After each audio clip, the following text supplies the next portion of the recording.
From Athens, West Virginia, this is Old Boots and New Roots.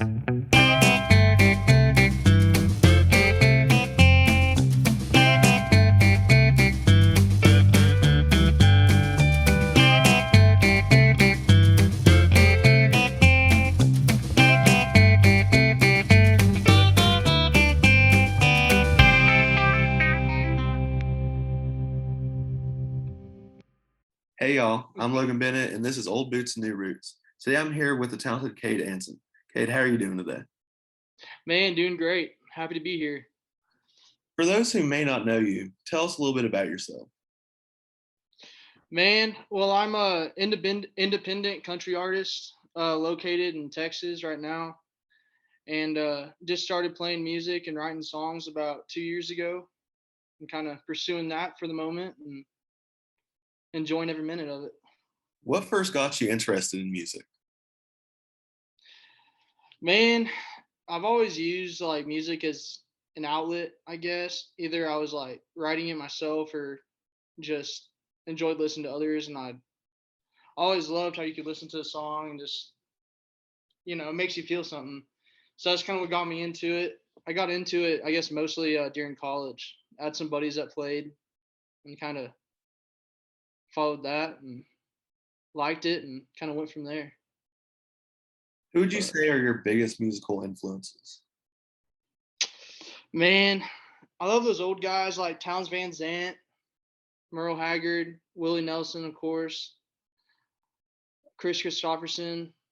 Within some of those newer guys too, man, just like Zach Bryan, J.R. Carroll, man, some of my buddies like Parker Ryan and other guys that I've gotten to play with along the way, but it's been good. Who would you most like to collaborate with? Oh man, that's a hard one. For like songwriting or for like actually making a song? Either one. Man, I love to. That's a hard one. Man, there's some smaller Texas country guys around here that I love to play gigs with, like South Texas Tweet.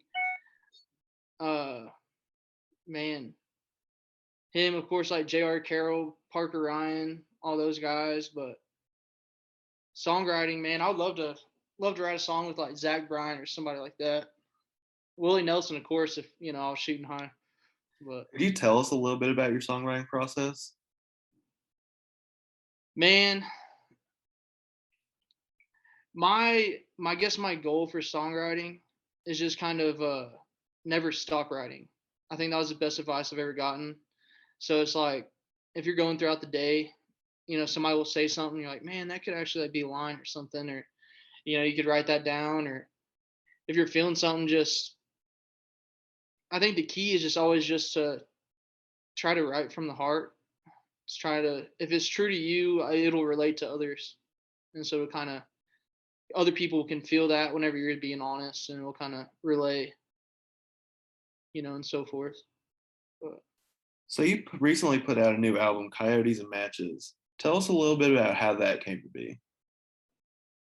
man, uh, so I was living out on a ranch in San Angelo, Texas, and there wasn't much out there.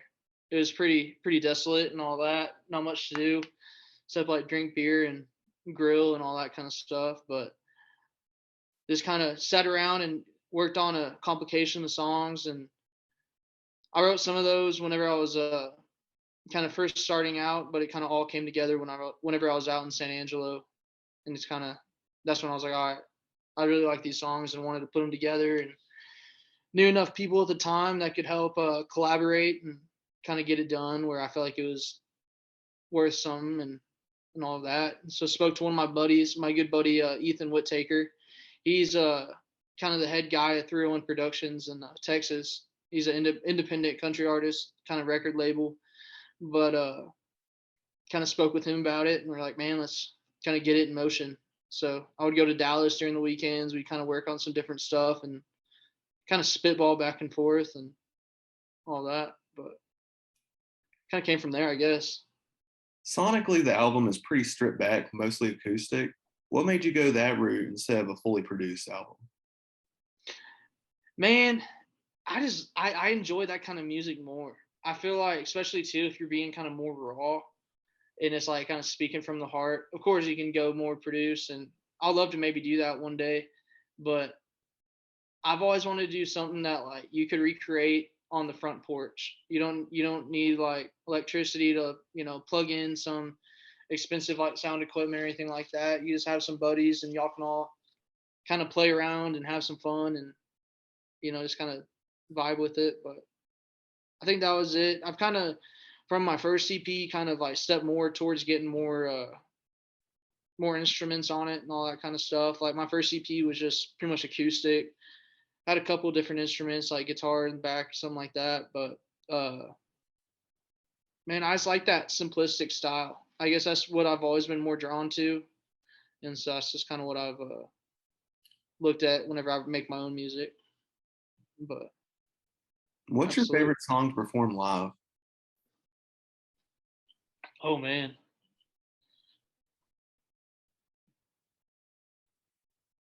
that's a hard one. Asking some hard questions.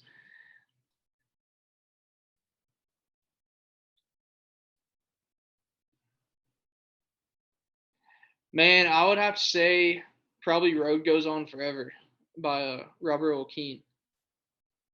It's probably one of my favorites. And then for like newer guys, man, I think Whiskey Myers' "Broken Window Serenade" always like pulls on your heartstrings a little bit. And where you have a more stripped back sound, do you find that easier to do live? Yes and no. It's like it comes with its pros and its cons, definitely. Uh, and that's another thing too that I really like about it is that I could just be playing on stage and it could be just me, and you could still be like, oh yeah, that's that song. It's not like you have a full produced song and then you go play it on stage and it's missing the drums, it's missing the bass, it's missing all of that. So it kind of helps kind of keep the song more to its roots. Um, I would say for like, I feel like it helps. I enjoy it, at least with my style, I guess. But like I said, I want to kind of maybe get a band together at some point. We'll see about putting some more produced stuff out there and get some more guys on it. But for right now, I think it's just what I want. I haven't been too big into gigging lately. Uh, whenever I have, just been like just more acoustic stuff, and that's kind of more what I enjoy doing and all that. So that's kind of my goal to keep it right now. But What's next definitely, for you in your musical career? man, definitely more trying to get more into the songwriting side of things. As much as I enjoy, like going out and gigging and all that kind of stuff, I really enjoy just writing. Like that's what got me into it at first. Was writing poems or writing songs I thought nobody was going to hear, and then somewhere along the way I ended up putting out some stuff, and people like actually took hold of it, I guess, in some sort. But maybe help some of my buddies songwrite and maybe try to make more of a name for a songwriter. It's probably my biggest goal. But What's the best advice you've been given in your musical career? I would say mean what you say, and people will hear that when they listen. Just like kind of coming from you speak from whatever's kind of going on in your life. Like if you mean it in your heart and like what you're singing, then like people can tell that. But if you're just singing about some BS and all that, then it just kind of comes off that way as well. So that or man, I read a book.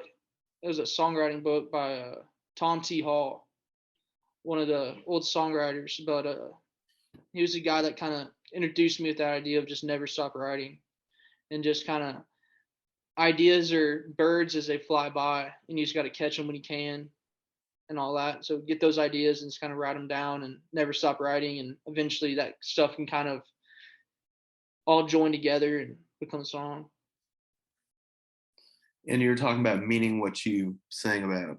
And that must be pretty easy when you're don't have a full band to hide behind? Might be easy. Well, easier Man, like the yeah. mainstream country songs coming out of Nashville where they can edit all this stuff. Oh, absolutely. Man, I know what you mean. Man, my biggest thing was I guess it's becoming more like vulnerable. You know, if like for having like you have like different problems in life and you're writing about them, and then you're just hopping on stage and you're just like, all right, like here's this song or something like that. And of course, some songs are more personal than others. Um, definitely kind of took a little bit of getting used to just getting up there and getting comfortable and just being like, all right, man, like here's what I have to give. But absolutely. If people want to follow you, where can they follow you at? Man, so I have a Twitter and I have an Instagram. I think I'm Kade underscore Anson on both. And so I'm definitely more focused on music on my Twitter. On my Instagram is kind of more music, but also just my life and what's going on. And then, man, all the updates through my music is through 301 Productions, Texas. So we post everything that we kind of got planned, and along with a ton of other great guys that are kind of alongside me that are putting out a lot of good stuff lately and a lot more stuff to come. But yeah, Well, thank you for talking with me today. yeah, man, no problem. You have a good one.